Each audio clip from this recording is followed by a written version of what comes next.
Hi again. Welcome back for lower back treatments. This is part 3 of our 3-part series. We already discussed exercise and stretching, and now we're going to go over the most delicious part, self-massage. I have a I have a roller here. I like using the softer ones. This is an old melt roller. I don't even think they make this size anymore, but if you look online, I'll include a link. I think there's one on Amazon that's considered a softer foam roller for myofascial work specifically. And then I also have my yoga tune-up balls because I love these things. Remember, you can use tennis balls, racket balls. Like I said, some of my clients use lacrosse balls. Okay, if you must, but it doesn't have to be that hardcore. We're just trying to gently get the muscles and the fascia to release. And sometimes less is more, because if you do too much pressure, your body will keep tight trying to protect itself. But if you do just enough, it's like, oh, I'm safe here, this is okay. And then it starts to unravel, which is what we're going for. Let's begin with the roller. I spoke about this in the second video, and just to follow up on that, a lot of times when we talk about low back pain, it is coming from our psoas muscle being very, very tight. So I showed you a stretch in the last one on how to work with the psoas. And then for helping the psoas from a massage perspective, if you're working into this upper hip crease, that's where the psoas attaches. It's also where the quad attaches, and the TFL. There's all kinds of fun things that you're rolling out in here. But you just want to get into that tissue. And with rolling, you know, you always want to just take it nice and slow. The slower you go, the more you're going to be able to feel what's happening there. And if you go fast, you're just kind of skimming over the surface. And what we really want is for the roller to sink into those muscles. Now, the only downside with this is, because I'm using this with both legs, I'm not actually feeling it as much. So I'm going to, and this is always an option, just do one leg at a time. So I'm going to just roll this one side and see if that's different. And it is, yeah.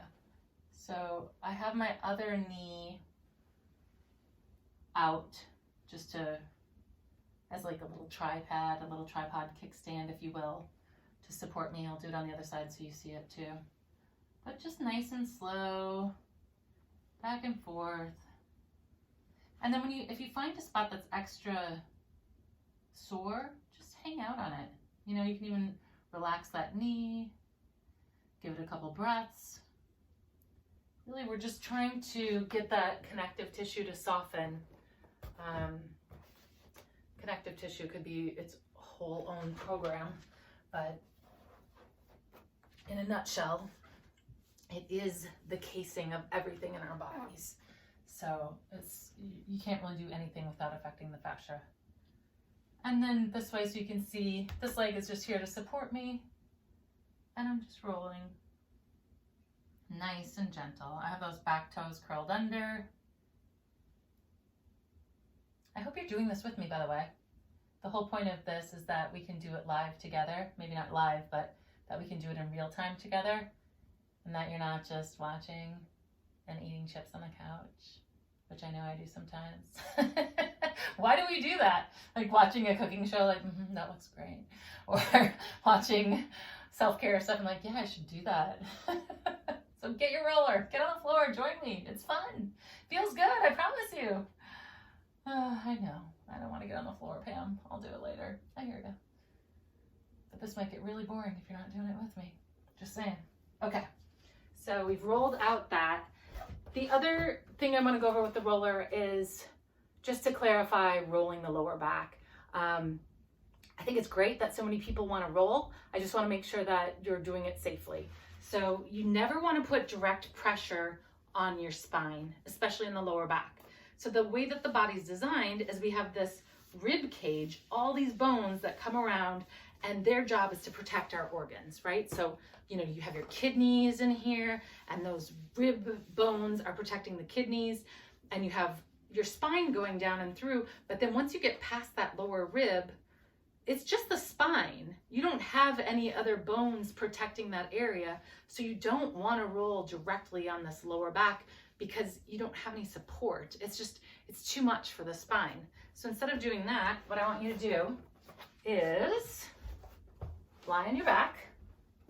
You're going to lift your bum and you're going to put your roller right at the top of your hips, right at the bottom part of your lower back. But you really want to feel that, you'll feel the difference. If you roll too high, you're like, that doesn't feel supported. You have to be low enough where you feel like these hip bones here are being supported.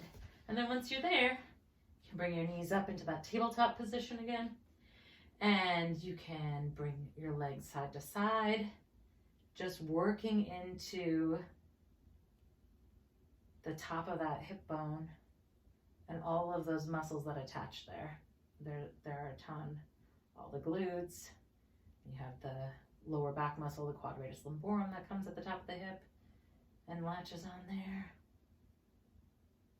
And then once you've done a little back and forth, if you want to go to one side, you still want to keep your hips, or not your hips, but your, like the sacrum points, that sacroiliac joint, you want to keep both of those engaged on the roller.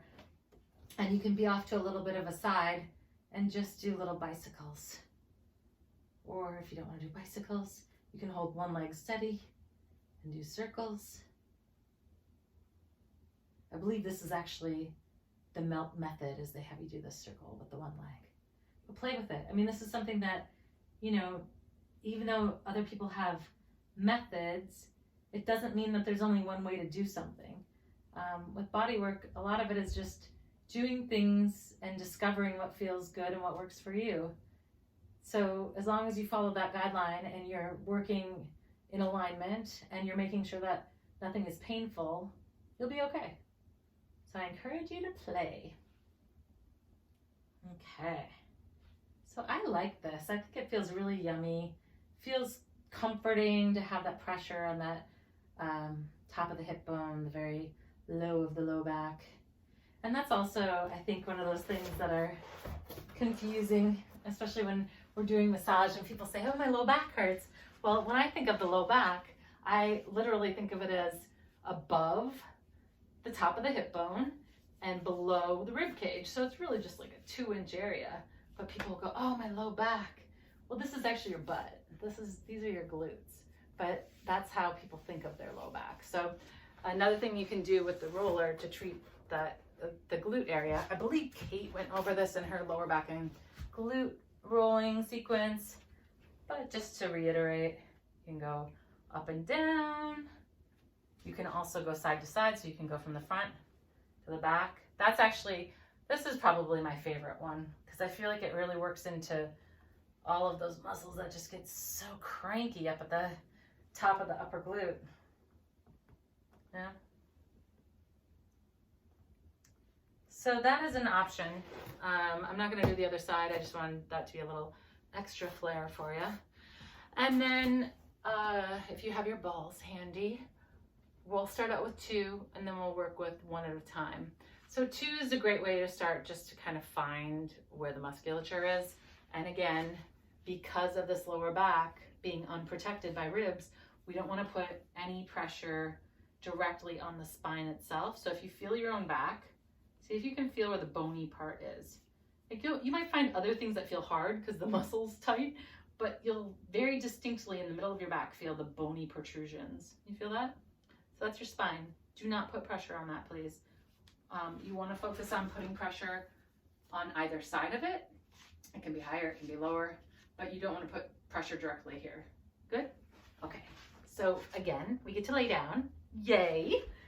And if you lift your hips up and just put those balls on one side each of your spine and find a place that feels good and just chill.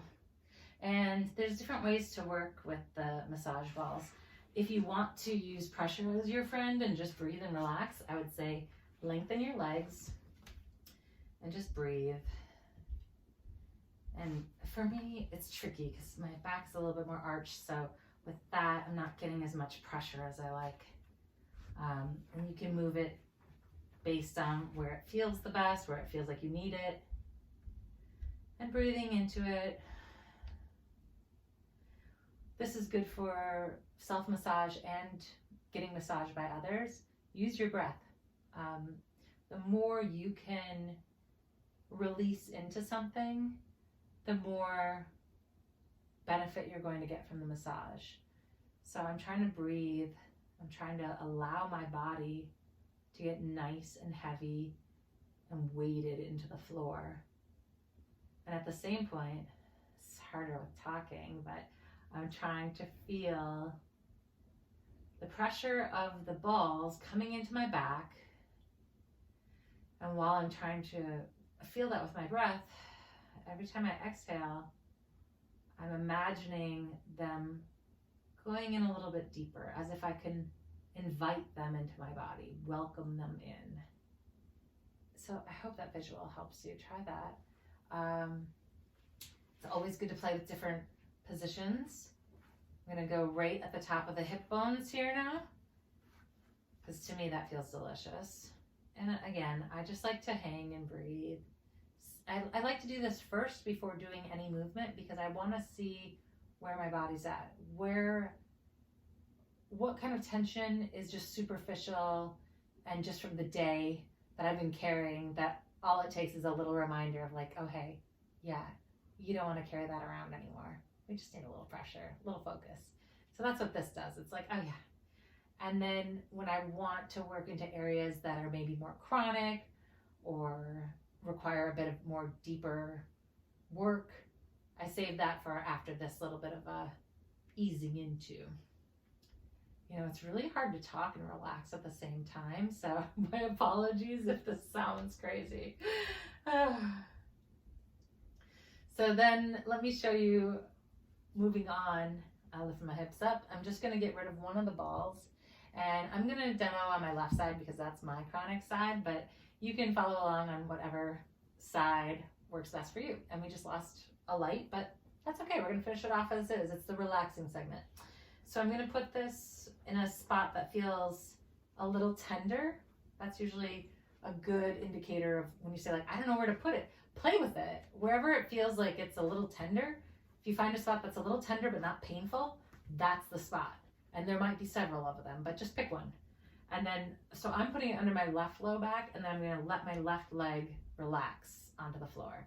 So this whole left side, I wanna keep nice and heavy, and I don't want it to be activated.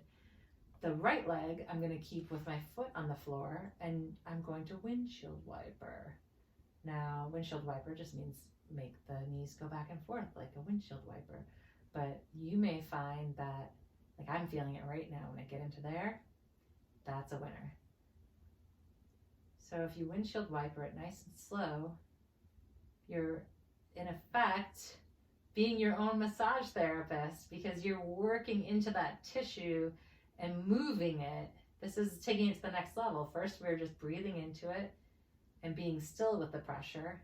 And now we're manipulating. Now we're working into the muscle a little bit more specifically and working into those fibers of the muscle and trying to get them to separate a little bit.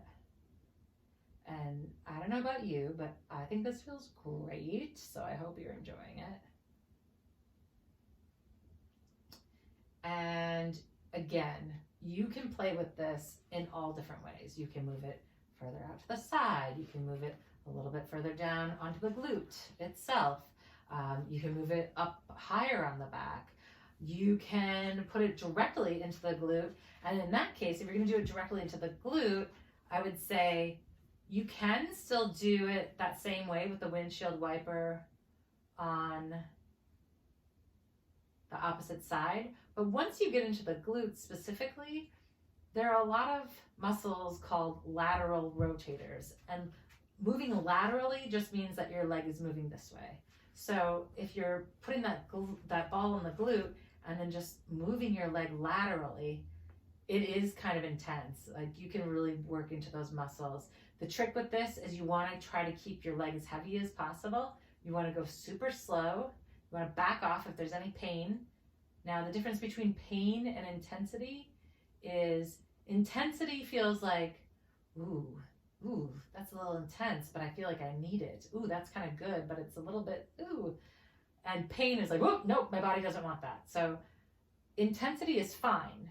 As long as you can breathe into it, we're okay with intensity. Pain is a no-go. We just get out of it. Because the last thing you need to do is bruise yourself. We don't need bruises. We're not trying to damage the tissue. We're trying to heal it. So please don't bruise yourself. If you do, we're going to have words. We're going to have words, you and me. No bruising. Okay. Not that I'm threatening you doing a self-massage video or anything. Sorry. Okay. All right. So those are just some ideas of how to take care of your lower back. And, you know, the problem with doing self-massage videos is I get very relaxed and a little tired and a little goofy. So I hope that you bear with me with all of that. I hope you're having fun, because it shouldn't be so serious. We should just have a delightful time with ourselves, learning about our bodies and learning how to make them feel their best. Okay. So if you like this, if you find it helpful, please give me a thumbs up. Please hit the subscribe button and let me know if you have any questions about anything we went over. Of course, Kate and I are always taking requests. So if there's something going on with you and you want a video about it, let us know. And I will also link the yoga tune-up balls in the link section. I guess that's what it's called. So that you can find those if you're interested. Okay. Thank you. Be well, stay safe, and stay healthy.